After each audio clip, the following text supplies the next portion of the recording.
Dan kalau kita bicara tentang persidangan di Mahkamah Konstitusi, kita harus bedakan dengan persidangan di pengadilan perdata dan pidana. Bang Oto Hasibuan menjadi lawyernya kasus kopi racun, ya, kopi sianida. Locus delictinya jelas, tempus delictinya jelas, sidangnya berkali-kali, pakai saksi, pakai ahli. Padahal untuk satu hal saja. Di MK itu yang namanya masalahnya ada ribuan. Jangan-jangan ratusan ribu masalahnya atau jutaan bahkan. Penerima bansos kan jutaan. Tetapi kita diberikan kesempatan untuk membuktikan hanya 1 hari saja dengan 19 orang maksimal saksi dan ahli. Komposisinya terserah. Terhadap sidang yang demikian, kita sudah paham tidak mungkin kemudian kita mengandalkan saksi-saksi saja. Karena itu yang kita andalkan 2 hal. Pertama, ahli, kita ingin mengadakan yang namanya scientific approach, pendekatan yang ilmiah. Dan yang kedua adalah alat-alat bukti yang kita sertakan. Jadi alat bukti yang kita sertakan itu, kalau 01 paling banyak, saya tidak tahu 03, kita menyertakan di awal 312 alat bukti. Kemudian ketika menyampaikan kesimpulan kita tambah 31 alat bukti. Jadi alat bukti kita 343. Bandingkan dengan alat bukti KPU atau pihak termohon yang kalau dia tidak tambah, saya tidak tahu apakah ada tambahan atau tidak, cuma 43 alat bukti. Pihak Bang Oto, pihak terkait, cuma 6 alat buktinya.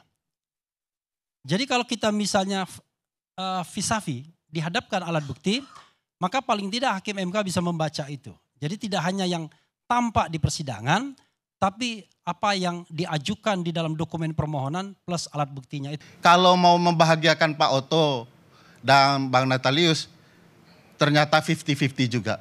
Bagaimana menyelesaikan pangkal balanya karena ada seorang paman, lalu dia dikenakan sanksi dan tidak boleh sidang, ambruklah perlindungan konstitusional kita. Karena kalau 4-4 tidak ada putusan. Bagaimana kalau 4-4-nya bertahan? Sampai kapan kita bisa menemukan keadilan kepemiluan kita? Padahal penting. Mohon maaf, Prof. Oto, kalau ini dibiarkan, besok-besok solusi pemilu presiden kita dan pemilu-pemilu lainnya di Mahkamah Konstitusi, penyelesaiannya cuma satu, yaitu curanglah sehabis-habisnya.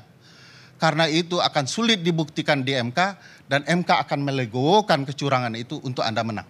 Tadi kan Refli kan bilang, Pak Oto ini kan menangani kasus sianida. Lokus delictinya jelas, saksinya jelas dan sebagainya.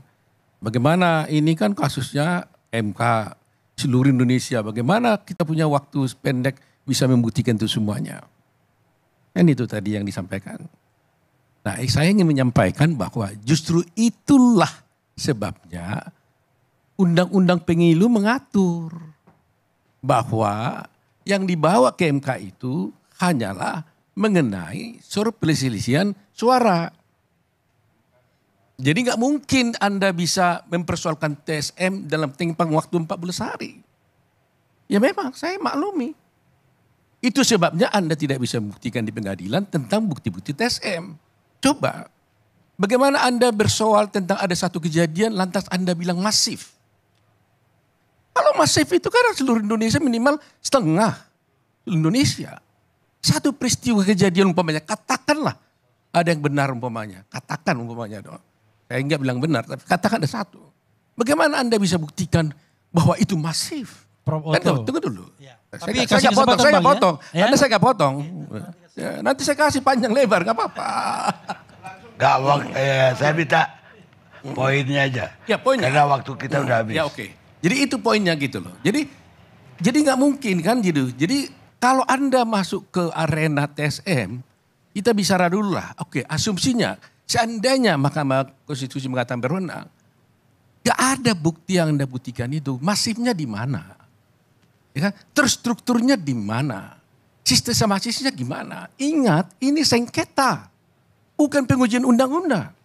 Kalau sengketa, selalu kan orang-orang tahu negara menganggap enteng kepada kita ini. oh ini dokter kan lebih ahli. Enggak, kita sama-sama dokter ilmu hukum. Segala ilmu kita bisa peroleh. Tapi kalau sengketa, ini adalah cross examination. Aturan-aturan hukum acaranya pun jelas. Soal saksi, bukti, tidak ada yang berbeda. Sama. Unus testes juga sama. Kalau menyangkut contoh konkret. Kecuali pengujian undang-undang. Kalau Anda bilang ada pelanggaran, tunjukkan dong bukti saksi Anda menunjukkan itu ada pelanggaran. Enggak boleh Anda asumsikan. Jadi Anda bilang tadi itu enggak mudah. Karena harus dipakai teori. Umpamanya tong babi, tadi itu? Gentong babi umpamanya. Enggak bisa diasumsikan.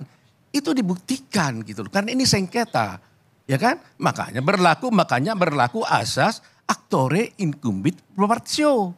Barang siapa mendalilkan sesuatu, dia harus membuktikan dalilnya. Baik. Dan itu diakui oleh Hakim Suhartoyo loh. Saya perlu bantah itu kalau diizinkan. Satu, dalil di MK tidak hanya dibebankan kepada pemohon. Itu diakui. Udah diakui oleh Pak Suhartoyo. Silahkan baca buku hukum acara MK yang diterbitkan MK sendiri. Pak Suhartoyo berkata, di mana-mana pun itu diakui sama. itu, tetapi bukan berarti juga tidak dibebankan ya, kalau kepada yang diakui lain. ya sudah. Iya. Makanya kan. Tidak soal.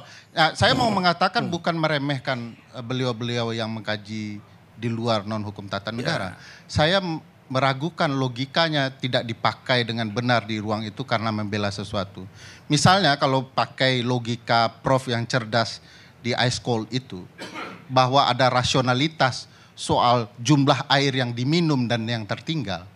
Rasionalitas yang sama juganya harus terjadi di dalam pembuktian gentong babi. Tapi kami harus buktikan. Iya, dengan jelas. Makanya saya bilang, Prof, Anda kan pembuktian di MK itu tidak hanya peristiwa, tetapi juga kebijakan dan tindakan, Prof. Iya, Anda bisa. Kebijakan itu kalau tidak. kebijakan itu kan asumsi Anda. Tidak asumsi, Prof. Harus Anda kebijakan buktikan itu dengan terjadi. peristiwa konkret. Kebijakan itu terjadi. Masa ada pelanggaran dengan asumsi? Ada peralihan kebijakan Coba, keuangan. saya mau tanya. Kalau pelanggaran langsung Anda teori enggak? Kebijakan apa? Enggak, saya tidak bisa. Kalau pelanggaran, ini kan saya TSN. bicara kebijakan sebagai sebuah pelanggaran. Ini kebijakan mana bisa dibilang pelanggaran? Itu berarti Bang, sana Bang logika Karni, kita yang kasih salah. kesempatan kepada saya Kalau 5 menit. kebijakan Itu ini loh, kan tiga polisi. menit. Itu Gitu yang kan? salah. Polisi itu ukurannya melanggarnya siapa? Mana bisa dianggap sewenang-wenang, mencabur adukan kewenangan dan bukan kewenangan. Ya, Ya. Bukan kewenangan presiden. pelanggaran seperti mengalihkan umpamanya anggaran untuk kepentingan rakyat menjadi kepentingan pemilu, Prof. Anda Ya. bilang bansos. Kan pelanggaran. Kalau saya bilang Konkretnya tidak hanya mana? bansos. Konkretnya mana? Ada peralihan dan Kalau kita penumpukan dengan bantuan asumsi, anggaran. Ini saya buktikan. Hanya dengan Prof, kebanyakan. dengarkan sebentar. Susah. Dan Saya kontong babi, membuktikan. saya nggak takut teori kontong babi Anda ya. Betul. Itu tidak berlaku untuk pilpres. Itu di Amerika juga hanya untuk senator. Sekarang gini, kalau itu berlaku Prof kurang kontong babi. membaca bahwa Oh enggak, pork sekarang gini. barrel Sebentar. budget Saya berbeda jelaskan dengan ya. pork barrel politik. Prof mengasumsikan pork barrel budget. Bahwa Jelas. pemainan insentif dana melalui kebijakan anggaran oleh parlemen. Yang saya masukkan adalah gentong babi politik. Pork barrel politik. Kalau Anda masukkan itu, Nah, berarti Prof salah. dengar. Prof, jelaskan Jangan dulu. bilang salah. Prof Hakim yang salah bilang soal- salah. Enggak, Prof Anda bilang yang salah. hanya berlaku Anda untuk salah. parlemen. Prof salah itu. Anda Ya, salah. udah. Hanya Coba berlaku untuk buktikan. parlemen Kasih saya salah. dong. Bagaimana Anda mau membantah satu? Sebentar. Bagaimana Anda membantah? Ya. Bahwa kebijakan bansos ini, Yes. kebijakan bansos ini disetujui oleh DPR. Ya. Di sana ada Nah, PDIP. Prof masih bicara. Ada di sana Prof, juga PKS. Prof masih bicara ada semuanya. pork barrel budget. Bagaimana? Anggaran gentong babi yang saya masukkan ada politik gentong babi. Tidak tadi- sana ceritanya. Makanya bagi saya Prof mengemukakan Jangan fakta bikin yang dua menguntungkan tafsir tentang Prof, gentong tapi babi tidak itu ada menguntungkan politik publik. gentong babi Oh, tidak. dengan budget gentong Prof babi. bisa- Ada pisah-pisahkan. Prof, nada. Prof, barel politik itu adalah payung besarnya. Salah satu contohnya Ya, sudah. adalah Ini anggaran sudah gentong bergeser babi. basis Oh, teorinya tidak. dia. Tidak, Prof Memang tidak gini. menjawab soal kebenaran. Memang Prof lari. Bang Karni. Saya kira cukup. Udah, kasih Cukup. saya Bang Karni sedikit tadi ya. Balik. Oke. Satu terakhir. Jadi ketika saya mengatakan bahwa tidak sama antara pengadilan perdata dan pidana, bukan berarti kemudian saya give up. No, saya mengatakan bahwa karena itu yang kita lakukan haruslah pendekatan lain. Yang saya katakan a scientific approach. Kalau kita ngambil satu demi satu saksi, pungut satu demi satu yang jumlahnya jutaan, tidak mungkin, waktunya tidak mungkin. Karena itu kita menggunakan rasionalitas yang bisa diterima oleh hakim konstitusi. Yaitu ya kita kemukakan. Ada pelanggaran yang terukur, ada pelanggaran yang terstruktur. Dan itu kan terbukti, bukan tidak terbukti. Bahwa kebijakan itu digunakan untuk memenangkan 02. Dan apa yang dikatakan Prof. Otto berkali-kali bahwa MK hanya mengenai angka-angka. Sudah ditolak baik dalam sidang kemarin maupun dalam putusan MK sebelumnya bahkan pertama. Oke, makasih. Itu saja. Wassalamualaikum warahmatullahi wabarakatuh.